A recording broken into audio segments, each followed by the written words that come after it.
What's going on, guys? Welcome back to the channel. In today's video I got something a little bit different for you. Basically I'm going to be doing like a series of tips and tricks for Apex and how to improve your gameplay, whether that be winning more games or ranking up or really anything in general. I just kind of want to give you guys these tips and tricks because I do have a handful of people asking me kind of like, how do I get better at Apex and streams and everything? So I want to give you all that information, but I'm going to break it down kind of like one step at a time, so it's specific for maybe something you're struggling with. So in this video, basically we're going to be going over like recoil control and then guns, right? So for example, I want to talk about recoil control in particular because that's a big part of hitting your shots, right? So a lot of times I'll come into the firing range and I will practice my shots with the guns I'm comfortable with, right? So whether that be, obviously snipers, not so much. Obviously with snipers it's more of tactics of just aiming, really. But when it comes to the automatic weapons, kind of the meta weapons, okay, let me pick up a R301. We'll do that. We'll pick up like a R301, grab some light ammo, and we got an R9, right? So controlling recoil is huge, right? Okay, so with a base R9, I want to put it in a scenario for you guys as if you're actually in game, right? So, for example, you pick up an R9, 9 times out of 10, you're not going to find that gold barrel stabilizer or that purple stock or things like that. So, to practice your recoil without those things and then maybe progressively add those things, maybe eventually add a sight or eventually add like a level 2 barrel stabilizer, so on and so forth, is really going to help you guys when it comes to in-game, because then you're going to be comfortable with that gun on every level possible, right?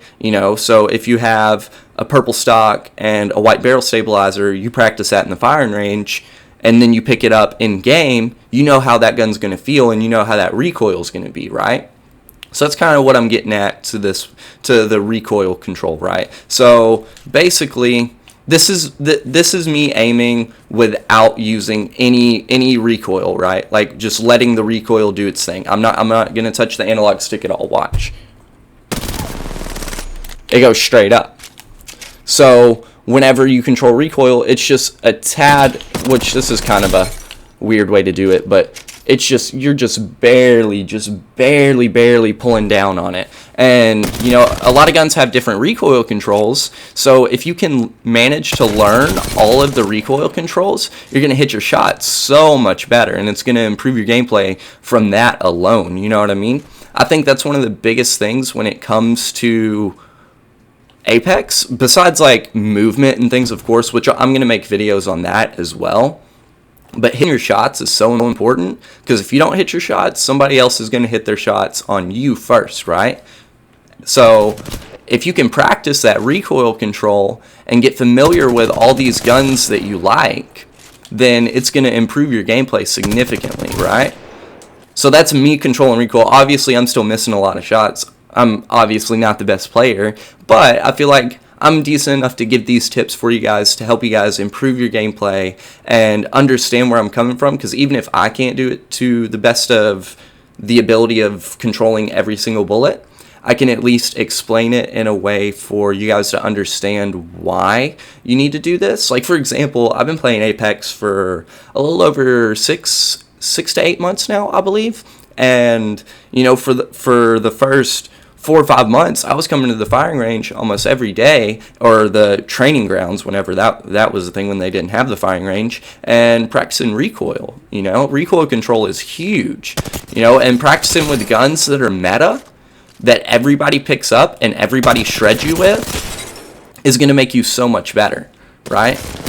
So like, really, the big thing about it is like, so either the guns you're comfortable with or the guns you are good with, you want to basically utilize that in the firing range. Like, that's why we're given this firing range to practice, right? So use the firing range and use those guns to learn that recoil to hit more shots.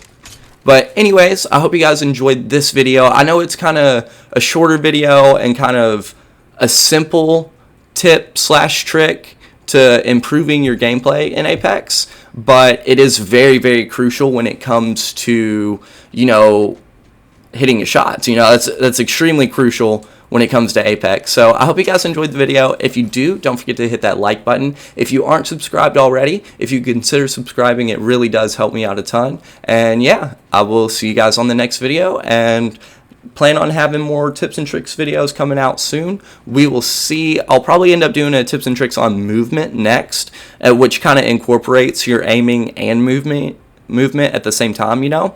So I kind of just want to take it step by step for anybody that like is particularly struggling with one thing. Because like, for example, if you know your movement's fantastic but you can't aim that well, or you see you're not hitting your shots, I want you to watch this video and realize that, yo, if I just go to the firing range and practice, which it does take time, trust me, it does take a lot of time, but if I go to the firing range and practice with all these different guns, or maybe just a handful of guns you're comfortable with, and then kit them out differently like you would in game, because you're obviously not going to get your ideal setup from rip, then it's going to make you so much more comfortable than basically, you know, expecting, like, because I mean, obviously you can come in the firing range and kit out an R9 and, you know, the recoil is not going to be bad at all, right? But if you have a base R9 and you can't do it without it, or let's say, you know, for example, let's say you pick up a G7 and you don't have a sight for it, right? If you come to the firing range and practice with the sight, it's going to make all the difference. And there's a lot of guns like that. You know, there's a lot of guns where it's almost terrible to pick up that gun if you don't have a sight for it. But a lot of times in game, you don't have that option, because you might have people on you where you drop, or you might have selective loot when it comes down to shooting or getting in a fight. Not shooting, but you might have selective loot, right? So if you can familiarize yourself with all these guns in every different aspect of the guns, it's going to help you dramatically, absolutely dramatically. But anyways, I hope you enjoyed this video. If you do, like I said, don't forget to leave the like button and subscribe to the channel if you haven't already, and I will see you guys on the next video. Thanks for watching, guys.